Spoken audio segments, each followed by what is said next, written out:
Hello and welcome to Core Academy. My name is Shiva Khan और मैं आज आपको क्लास 9 क्लाइमेट का एनसीईआरटी क्वेश्चन डिस्कस करने वाली हूँ। तो लेट्स गेट स्टार्टेड। जैसा कि फर्स्ट क्वेश्चन है चूज द करेक्ट आंसर, वो हम लास्ट में करेंगे। पहले हम answer the questions in briefly ये चेक कर लेते हैं, ठीक है। तो the first question is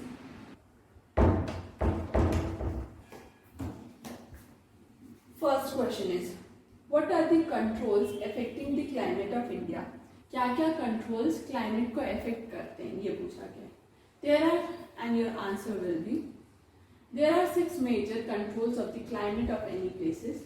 They are latitude, altitude, pressure and wind system, ocean currents, and relief features.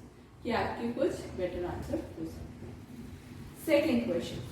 Why does India have a monsoon type of a climate? India का monsoon type of a climate क्यों होता है? देखते हैं इसका एक better answer क्या हो सकता है।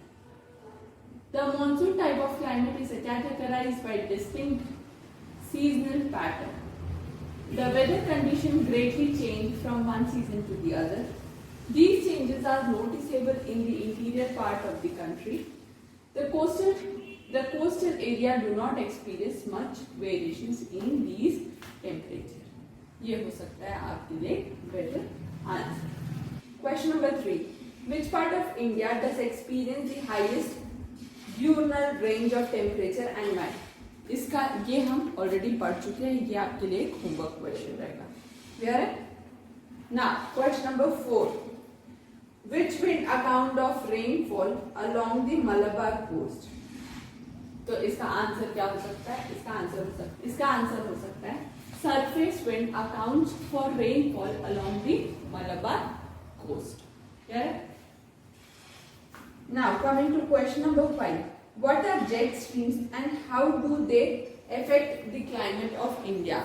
जेट स्ट्रीम्स क्या है और क्लाइमेट ऑफ इंडिया को किस तरह से अफेक्ट करते हैं? तो आइए देखते हैं इसका एक बेटर आंसर क्या होगा। Jet streams are narrow belt of high altitude westerly winds in troposphere. पहले आपको इसका इंट्रोडक्शन देना है। Then over India, these jet streams blow south of the Himalaya. Although the ears expect in the summer the westerclonic disturbance experienced in the north and northwestern parts of India. ये आपके लिए better answer हो सकता है। Question number 6. Define monsoon. What do you understand by the break in the monsoon? तो एक better answer क्या हो सकता है ये देखते हैं। The seasonal reversal in the wind direction during a gust is called the monsoon. Monsoon tends to have a break in rainfall, which means that there are wet and dry spells in between. ठीक है, ये हम already discuss कर चुके हैं chapter में। Now, question number 7. Why does the rainfall decrease from the east to west in North India? ठीक है, इसका एक बेटर आंसर क्या हो सकता है देखते हैं। Despite great moderating influence on the climate of India, there are great variations in temperature conditions. यही कुछ रीजन होता है जिसे monsoon has an unifying bond. आपके लिए कुछ क्वेश्चंस होमवर्क रहेंगे, जैसे कि question number 6. Discuss the mechanism of monsoon. ये आपके लिए होमवर्क रहेगा, पढ़ चुके हैं, उसको मैंने बहुत ही अच्छे से एक्सप्लेन भी किया था आपको। नेक्स्ट फिर है give an account of weather condition and characteristics of the cold season. और question number 5. Describe the regional variation in the climatic condition of India with the help of suitable examples. तो question number 5, 6, 7 आपके लिए homework है, बाकी ये questions हम discuss करेंगे। Okay, now question number 3 is why does the rainfall decrease from east to west in northern India? ये आपसे रीजन पूछ रहा है, तो इसका रीजन क्या होगा?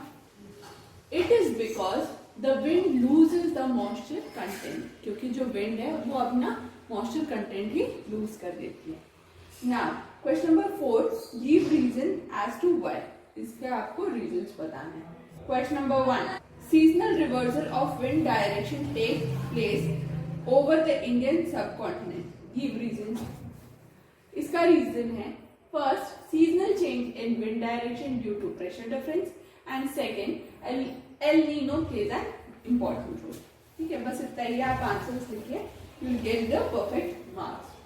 Now question number 2. The bulk of rainfall in India is concerned over a few months. Why? The rainfall depends on the southwest monsoon wind. It rapidly progresses large area of the country by July. ठीक है, ये आपके लिए जितना short और crisp होगा उतना ही better होगा. Okay. Question number 3. The Tamil Nadu coast receives rainfall in winter. Why? It is because of northeast monsoon wind. बताया था मैंने चैप्टर एक्सप्लेन करते वक्त कि नॉर्थ ईस्ट से जो मॉनसून विंड आती है उसके कारण ही तमिलनाडु में बारिश होती है. Now question number 4. The delta region of the east coast is frequently struck by cyclone. Why? It's because the Bay of Bengal faces frequently pressure changes. Bay of Bengal में फ्रीक्वेंट प्रेशर देखा गया है. Question number 5. Part of Rajasthan, Gujarat and the leeward side of the Western Ghats are drought prone because they fall in the rain shadow region of Aravalli Mountains. क्योंकि वो Aravalli mountains के उस तरफ पड़ते हैं जिससे वहां पे प्रेशर क्रिएट नहीं हो पाता. अब हम फर्स्ट क्वेश्चन की तरफ चलते हैं जो कि MCQs थे. First question is which one of the following places received the highest rainfall in the world? A. Silchar, B. Mawsynram, C. Cherrapunji, D. Guwahati. And the correct answer will be B. Mawsynram. Second, the wind blowing in the North Plain in summers is known as what? A. Kal Baisakhi, B. Loo, C. Trade winds, D. None of the above. इसका option होगा B. Loo. Okay. Question number 3. Which one of the following causes rainfall during winter in the northwestern part of the India? A. Cyclonic depression. B. Retreating monsoon. C. Western disturbance. D. Southwest monsoon. इसका answer होगा A. Cyclonic depression. Okay. Fourth, monsoon arrives in India during early June, है ना. इसका option की इसके लिए तो आपको ऑप्शन की भी जरूरत नहीं पड़ेगी. A. अर्ली में, B. अर्ली जुलाई, C. अर्ली जून या C. अर्ली अगस्त. ऑप्शन होगा C. Early June. Fifth question. Which one of the following categorize the cold weather season in India? A. Warm day and warm nights. B. Warm day and cold nights. C. Cool day and cold nights. D. Cold days and warm nights. इसका option होगा, इसका correct answer होगा C. Cool days and cold nights. I hope यहाँ तक आपको clear होगा.